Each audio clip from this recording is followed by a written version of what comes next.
Hey everybody, it's Gary Watson, G Watson Images and Alpha Virtual 360. Just wanted to do a quick video tutorial on how I edit the tripod out of my 360 shots. It's pretty simple. I'm using an older version of Photoshop CS6, so I don't have the ability to go up here and just click View 360, which I think the newer version of Photoshop does. So I had to figure out a workaround to be able to edit those out, because when you edit a 360 image that looks like this, that's not in the 360 format, this is your tripod's down here at the bottom and it's distorted.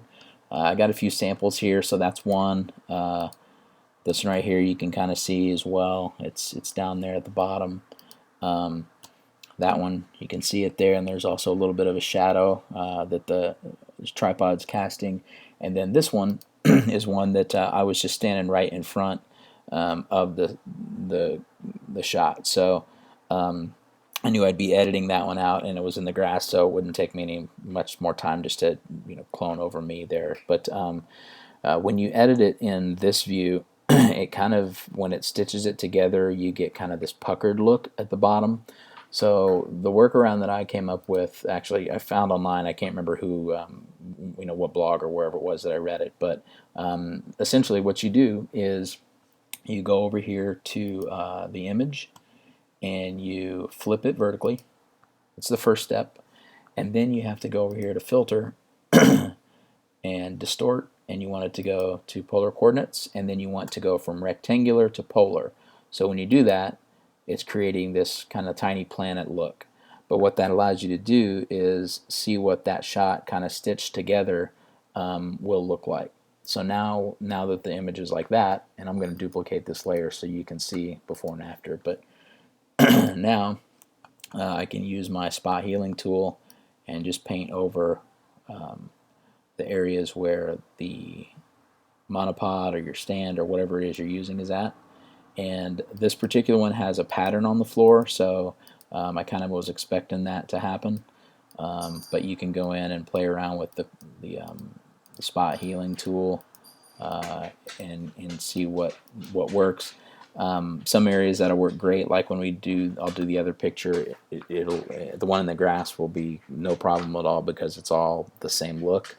But this, since there's some shadows and stuff, even though that's better, that's probably not what I would want to do. So I'm going to go back up here to where we duplicated it. How I would do this one is I would use my clone stamp, and I would just grab some areas to clone over that and make it a lot cleaner.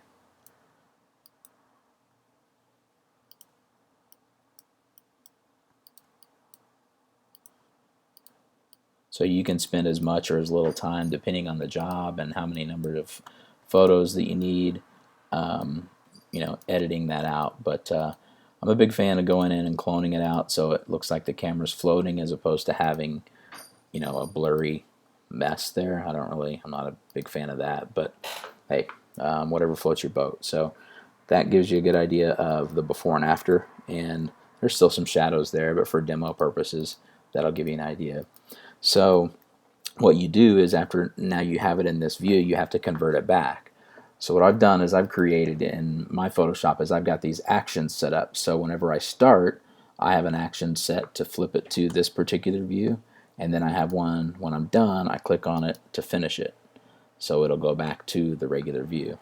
So now I'm going to go in here real quick and I'm going to save it. I'll just say test 1. And we'll just save it onto the desktop here.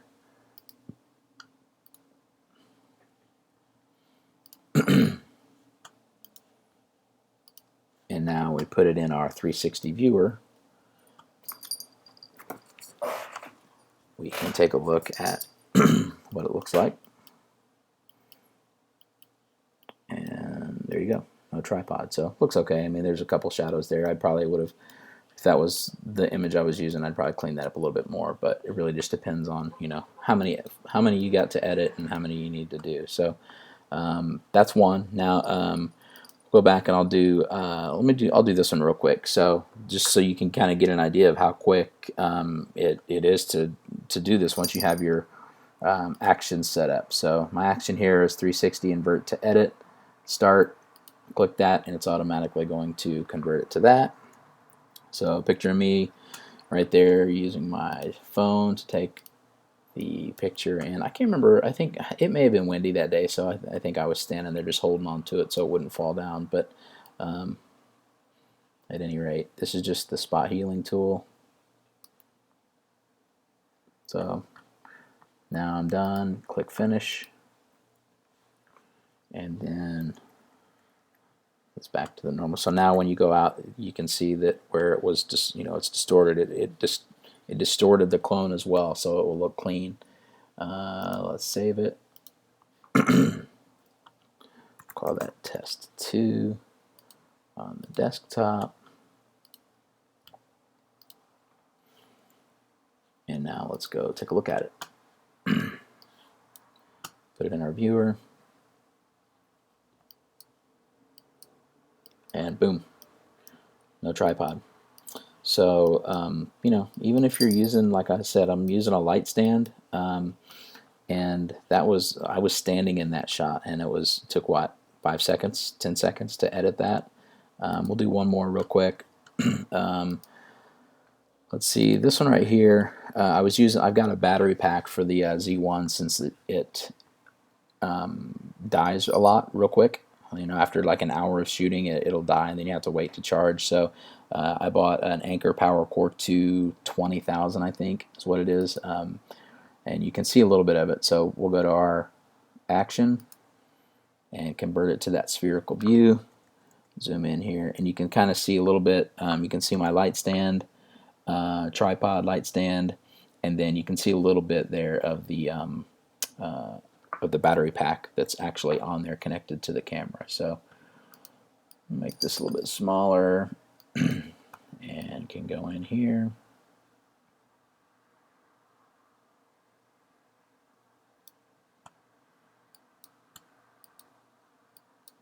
A little bit of shadow there, kind of yellow to where the stand was. Again, if I really wanted to go crazy, I could go in here and clone out just using the clone stamp tool instead of using the spot healing tool. Line up the boards and the floor and all that craziness, which I'll go ahead and do for demo purposes, I guess.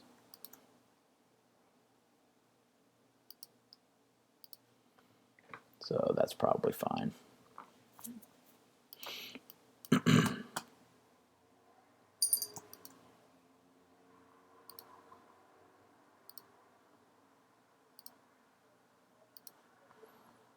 I don't know.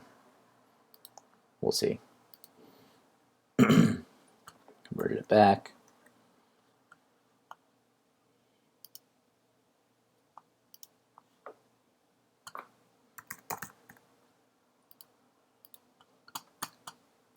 It may have been cleaner just to use the spot healing tool on that one, but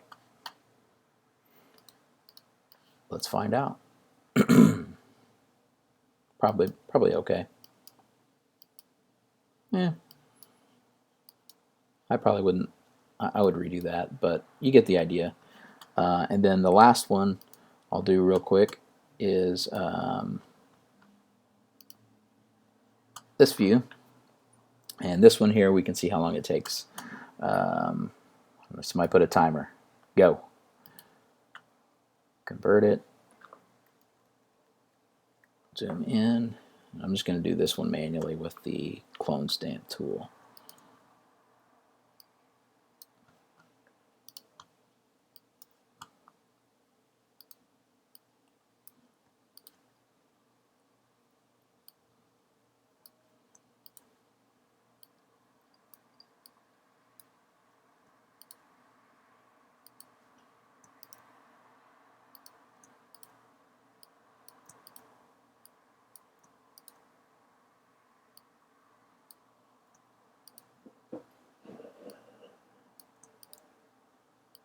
Get rid of those shadows.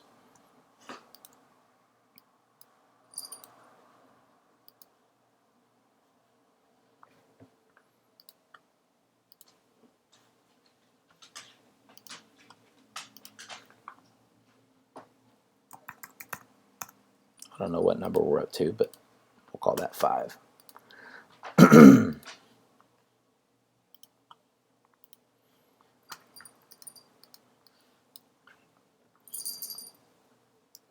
And there it is. You know, not super clean, but you know, nobody's going to notice that.